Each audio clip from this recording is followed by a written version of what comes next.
Hurricane Irma. Boats tossed. Here we are at this marina. Hi, my name's Colin. I used to be a chief engineer on super yachts, but gave it all up to buy a hurricane-damaged Lagoon 450. My friends and I are fixing it up as we go, and are determined to circumnavigate the entire planet. So subscribe if you want some inspiration to live life to the fullest. 20 years from now, you will be more disappointed by the things you didn't do than by the things you did. So what are you waiting for? We're on our way to Rio Dulce, and I just made a spreadsheet. So if you look at this, I categorized all of the jobs we have to do. Miscellaneous mechanical work, hull work, solar, rigging, anchoring, deck work, electrical work, interior and dinghy repairs, and I also made a list down here of stuff that we can't afford at the moment, which is like water maker and stuff like that. The total came to $26,000, so I had to take this stuff off to get it down to about $16,000. So a lot of work to do, a lot of money to go out.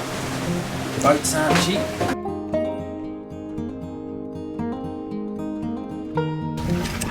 We're just about to come up to the sandbar, which everyone's always talking about. You can't, well, you have problems if you draw more than 6 feet, which we don't, but the sandbar also moves. So you got to get the waypoints, and I got the waypoints off the Rio Dulce Cruises website, and someone put the latest ones on from a few weeks ago, so I put them into the Navionics, and we're going to follow that track down. Or if these guys overtake us, we're just going to follow them in. So, well, I'm pretty confident. We only draw 4.3 feet, so we should be fine getting over the bar. I was going to follow this guy up ahead, but he was cutting the corner big time, so I've decided to just go off the waypoints that I have. Watch him, see what happens. Man, they're going nuts.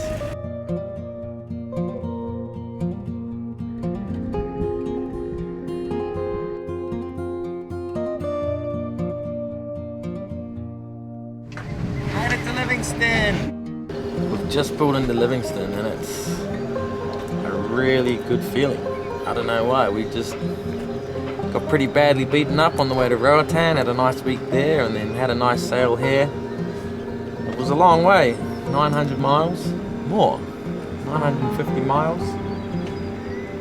We've pulled into Guatemala. It's been a long time coming. I wanted to be here by 8, and it is 7:55.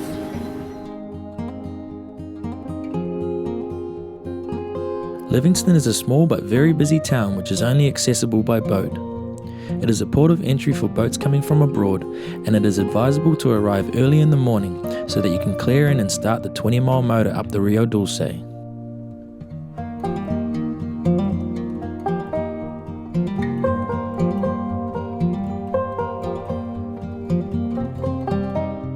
Most people choose to use Raul, the local agent, who charges $200 for absolutely everything and will be all done in a couple of hours. Raul. This is SV Parlay. Can you copy? Raul will then send customs and immigration out to your boat, who are extremely friendly and gave us absolutely no dramas about having 2 dogs on board. They then take your passports to finish off your paperwork, and you are free to explore the town for a couple of hours.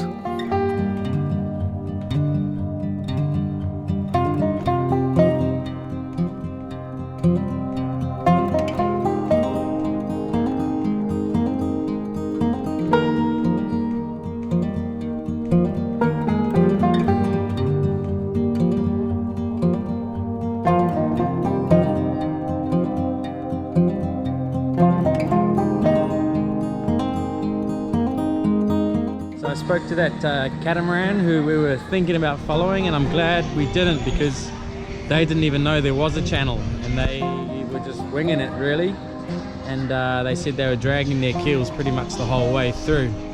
So I'm glad we went the other way and went down the channel. The least we saw was 5 feet, so we got through okay.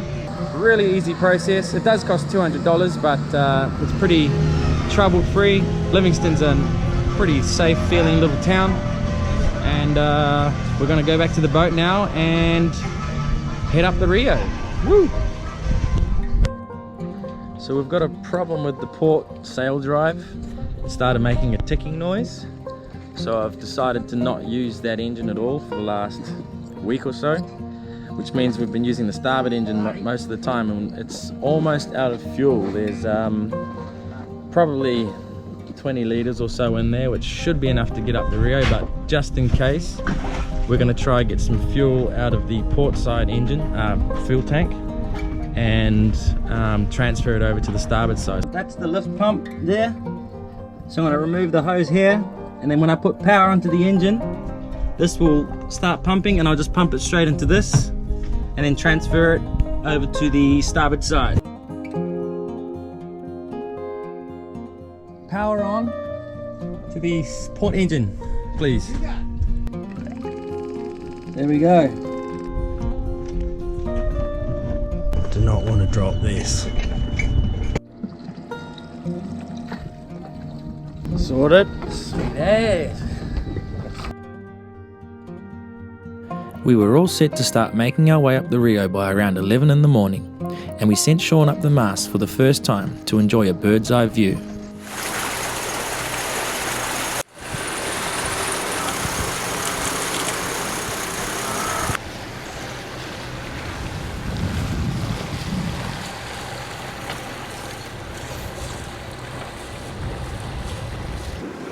First time for everything.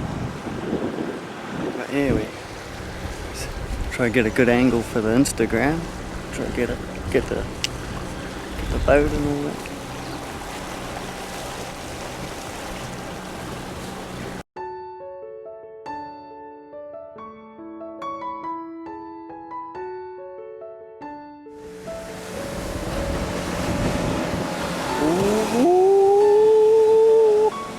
Hold on now, hold on, fuck.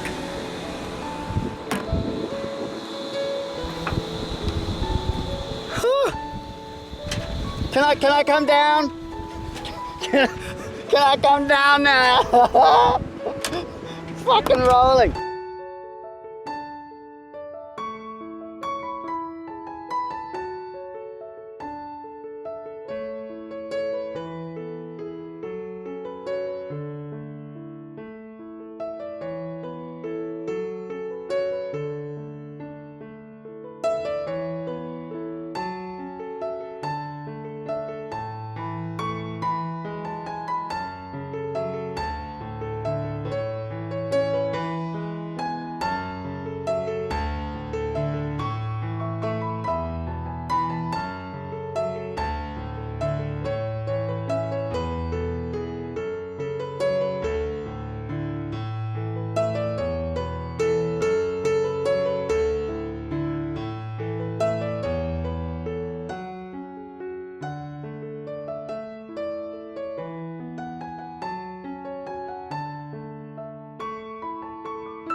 The trip up the Rio was incredibly beautiful, with 300-foot cliffs lining the river for the first section.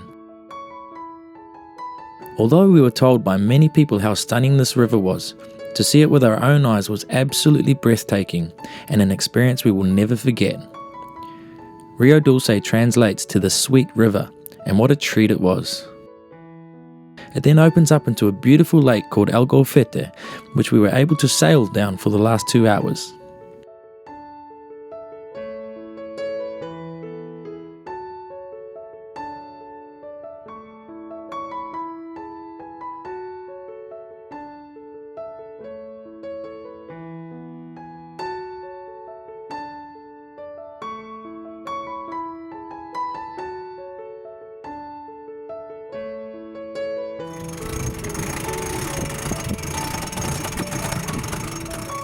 The The trip took us a total of around 4 hours, and we then got ready to pull straight into Nanawana Marina, which is to be Parlay's home for the next few months as we do an extensive refit before we head across the Pacific.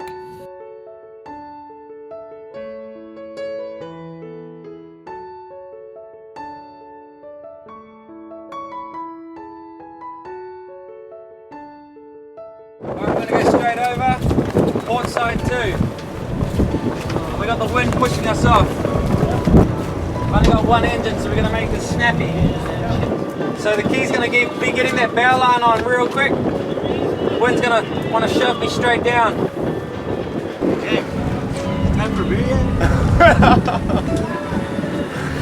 You said that at 10:30 this morning. Rio Dulce is an exceptional hurricane hole where hundreds of boats take shelter each season. This place is extremely cheap to get boat work done, and unskilled labour can cost as little as $15 per day. The workmanship is of an excellent standard, as we would soon find out, but you will hear all about that in the upcoming episodes. Hey guys, thanks for watching till the end of another episode. You guys are awesome, your support means so much to us. I tried something different this week because the Rio was such a special experience for us. I slowed the video down a little bit this week and just showed a bit more of the scenery and just relaxed a little bit more and just tried to take you on that journey with us. So leave a comment about what you thought. Should I do that more often, or should I keep it sort of, a lot of our videos are quite high paced and we rush through a fair bit of it, but I didn't want to do that with this episode, and I hope you enjoyed it. Next week, hopefully if I can get it done in time, we'll show you the haul out of Parlay. So that's been a long time coming. It's the first time Parlay's been hauled out under my ownership, so that was a huge day for us, and we should have that ready by next week. If you like what you saw and you want to subscribe, do so, and like I said, leave a comment, and we'll see you next week, guys. Thanks a lot, you guys are awesome. Bye.